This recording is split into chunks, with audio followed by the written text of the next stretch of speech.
नमस्कार. स्वामीबोध. राजवाड्यातील उंदराची गोष्ट. महाराज गावात वाटेल तिकडे हिंडत, वाटेल तेथे बसत व वाटेल तेथे भोजन करीत.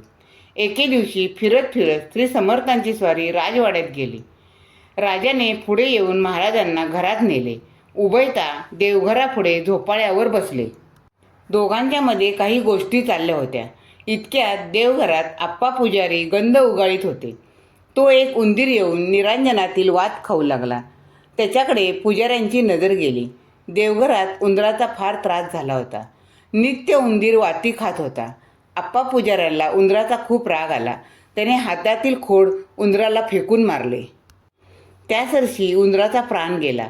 मग शेपूट धरून उंदराला बाहेर टाकण्याकरिता निघाले. महाराजांनी उंदीर इकडे आण म्हणून आप्पा पुजाऱ्यांना सांगितले. आप्पा पुजाऱ्यांनी तो श्रींजवळ नेऊन दिला.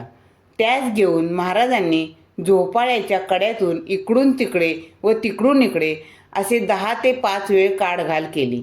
मग त्यास हातात घेऊन बच्चा जाव असे म्हणतात उंदीर जिवंत होऊन ताडकन उडी मारून आपल्या बिळात पळून गेला. हा चमत्कार पाहून राजाला श्रींच्या अद्भुत शक्तीबद्दल मोठा चमत्कार वाटला. श्री स्वामी समर्थ.